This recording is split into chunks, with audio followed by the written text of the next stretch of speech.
This episode of Blue Please was brought to you in part by Anand Diswani, who wished to send a special message to his sister, Prithvi Diswani, who just started her own accounting firm called Centurion Accounting here in the States. He says she is an inspiration to me, my friends, and my family, and I wish her all the best. And so, it begins. Dark were the skies and chill was the wind as the land was covered in a veil of malice. Across the hill did ride a dread army of the night, cloaked in mist and fog, prepared to rain down death and destruction upon the land. And the people did cry out for a saviour, a noble soul to save them from their impending demise. Just as it seemed all was lost, in strode a mighty hero, clad in shimmering metal from head to toe. Wielding a terrible broadsword, he did cleave his foes in two, smashing their ranks asunder with righteous fury. And when the day was done and the enemy strewn across the fields in pieces, the people did turn to the warrior and say, "We shall name this day in your honor. Speak unto us your wisdom." The warrior said one word that day: epic.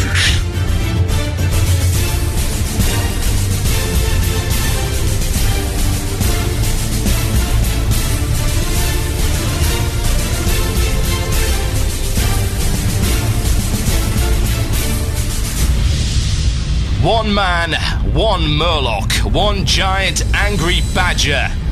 This is Blue Please. It begins now.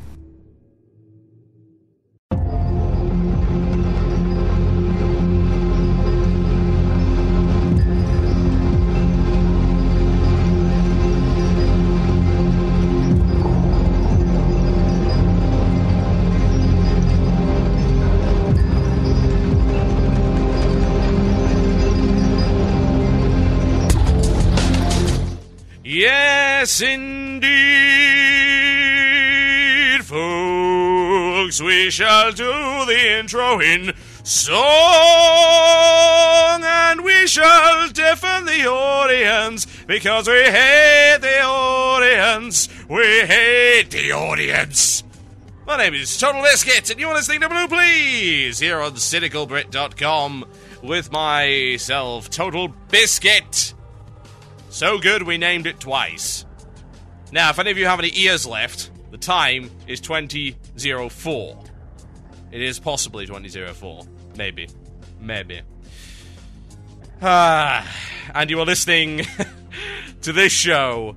Oh, man. So many crying in the chat. It's wonderful. That's the kind of thing I like to see. That's fantastic stuff. Oh, yeah. Oh, brilliant.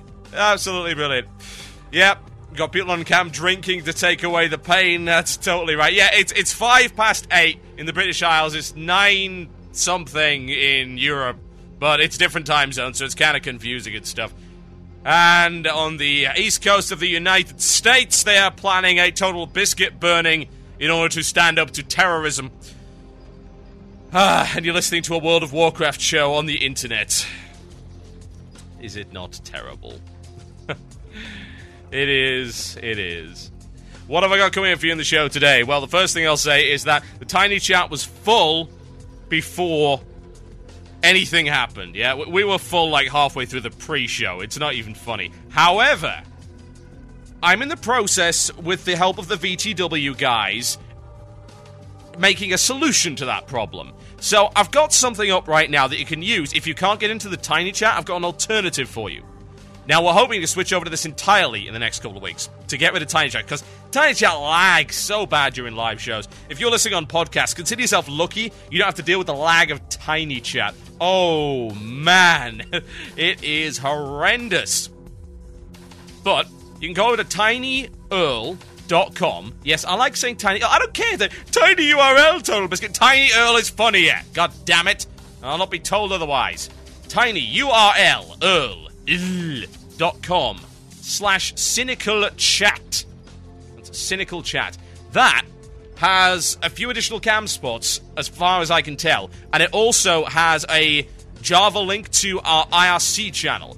Now, again, we're going to probably be switching over to this entirely in the next few weeks. So I would recommend that you give it a bash. If you can't already get into the Tiny Chat, then use that. Should work. Should be good. But yeah, it's a good plan, and no doubt the Chinese... Yes, it's being spammed. Excellent. Oh yeah, we are totally full. We're actually over Tiny Chat's capacity. Tiny Chat's capacity is 405. We've got 400, and we got 406. So it's a little silly. Now, I suppose the question that might be on your minds, if you have any sense, and you're listening to a WoW show for World of Warcraft talk, as opposed to listening to it for me blabbering on about literally nothing, would be what's coming up in the show today. I'm thankful that I can tell you. So, first things first, going to be talking about guild rewards. I just put a video up of this. If you're some kind of heathen and you really hate my music, and if you do, then that makes me sad. Honestly. It does. It makes me really goddamn sad. Then you can watch the video during the music breaks. Otherwise, you're going to have to wait. I did a video of how the guild reward systems work. I'm going to be talking about that. And as to whether or not the guild reward system in its current form is any good, I think that is something that's a little bit important to discuss. Also, Grim Batol and the concept of suckery. Yes. The comments section of my Grim Batol video is extremely entertaining. As was, I might add, the thread that we trolled to hell earlier today. There was a 2-page thread which was use the total biscuit principle, which I'll talk about that a little bit later. And some people came along and decided to hate on me, as they always do. You know, haters gonna hate, fakers gonna fake, and video makers gonna make videos, as you might imagine. Now, what I decided to do to those guys was to drown them in fanboys, and it's very rare that I call upon the combined might of 95,000 YouTube subscribers and 70,000 podcast subscribers, but I decided to make an exception just for this stage. We got up to 12 pages of Spartacus references before Vanarus came and what is this shit? Seriously. And ended up locking the thread. It was funny as hell. I loved it to bits. Oh, yeah. Oh, and we've just spammed the IC. Wonderful. So, yeah, there you go. You've still got chat rooms. It's all good. Okay. We'll be talking about being critical and how to be a proper beta tester. The principles behind it. When you get into the beta, there's things that I would like you to do.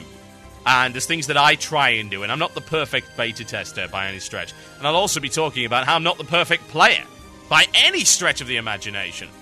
But, yeah, we'll go into that a little bit later on the show. There's a lot of things I want to say. And, of course, at the end of the show, as always, Cataclysm Q&A. You can email in for that. themurloc@cynicalbrit.com or gmail.com or whatever the hell you want to use. They'll both get there. Or you can send me questions via Twitter for Cataclysm Q&A at the end of the show. I don't take them via Tiny Chat, but I will take them via IRC. Because Tiny Chat, it's impossible to read them on. It's so dumb. I mean, when you get a message and you look at it, when you get another message, it clicks you off that screen. It is horrendous. Yeah, we'll be hoping to get the hell off of there. Ralph is apparently crying because we're breaking his chat server with his IRC and stuff like that. It's your own fault for giving me the link.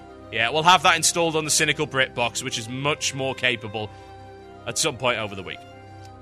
Without further ado, ladies and gentlemen, I must tell you, I was mentioning on last Friday's show that I won a car, so I went down to collect it on Saturday, and as it turns out, yes, in fact, it is not a fake car. It is a real car. And yes, I do have a picture of it that I will find and I'll post it in the chat for you. So yes, the Cynical car, or Cynical Mobile, or whatever you say, is actually sitting in my drive right now, as is a BC Rich Warbeast guitar. I can't drive and I can't play guitar. It's awesome. It's time for this. Mail time! Mail time! That sounds like it's mail time!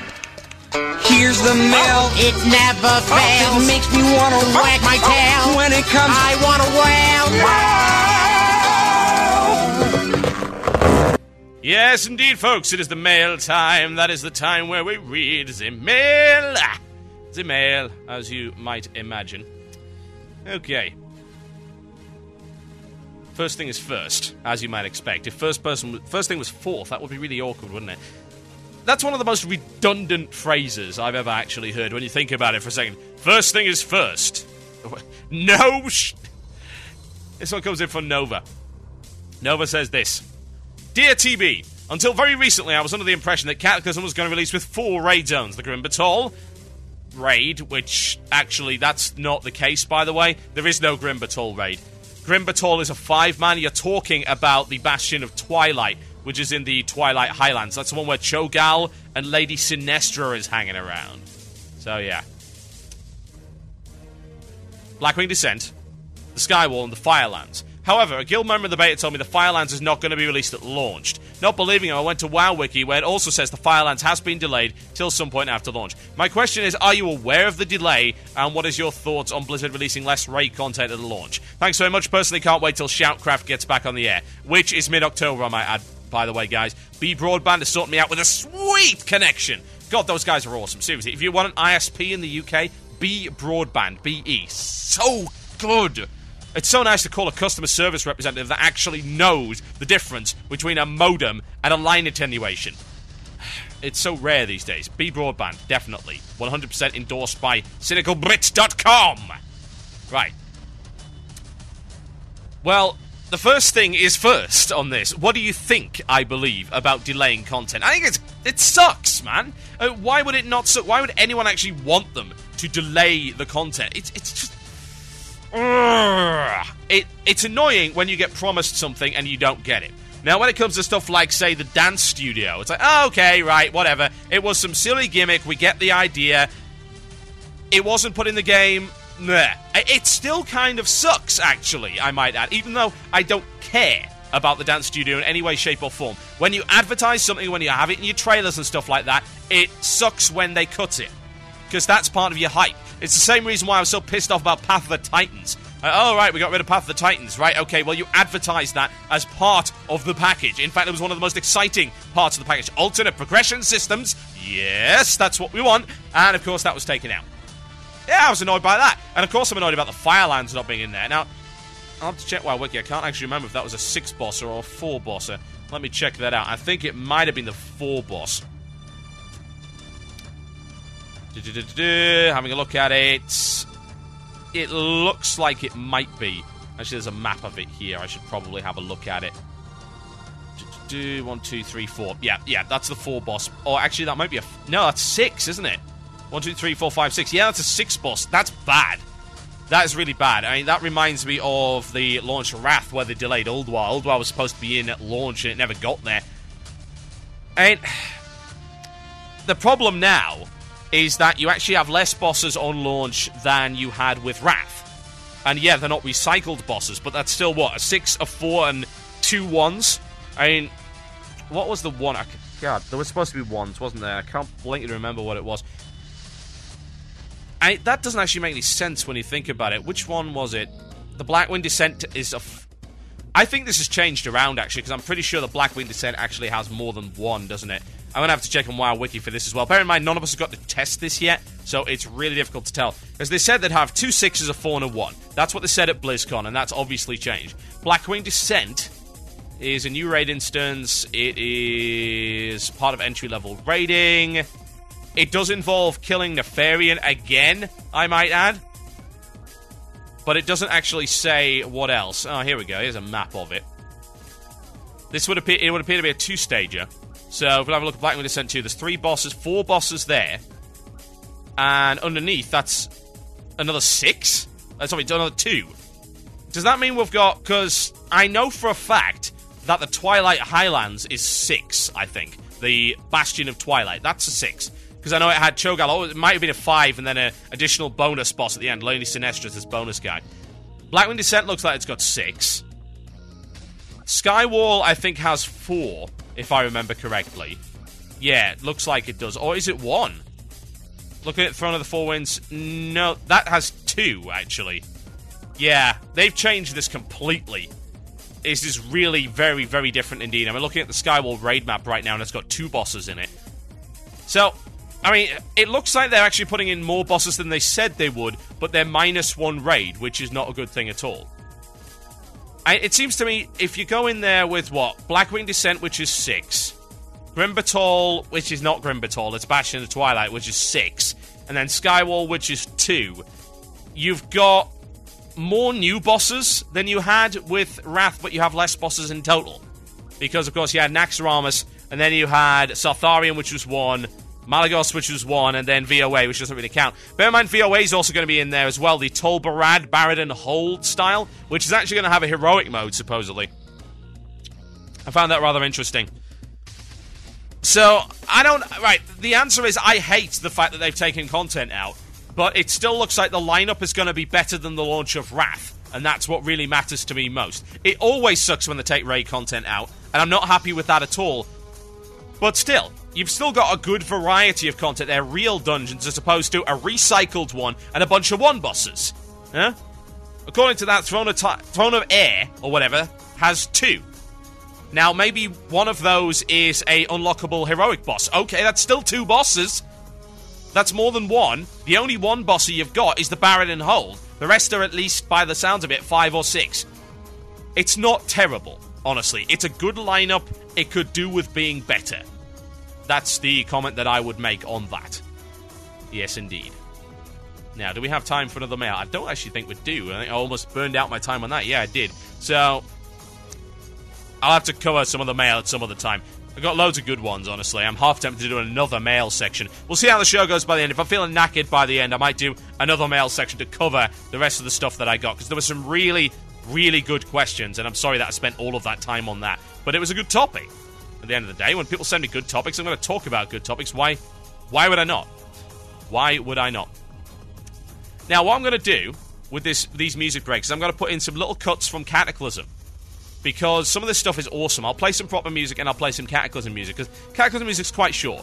So, you know, it's not too big a deal to play a little bit of Cataclysm music and have a little bit of fun with that. I don't really see the problem with that at all. So, what I'm going to do is I am going to play you... there are so many good tracks here. That's the problem. Very difficult to actually make a choice right here. I'm going to play you Eye of the Vortex 1. Now, this track is supposedly played when you go into the Eye of the Vortex in Darkshore.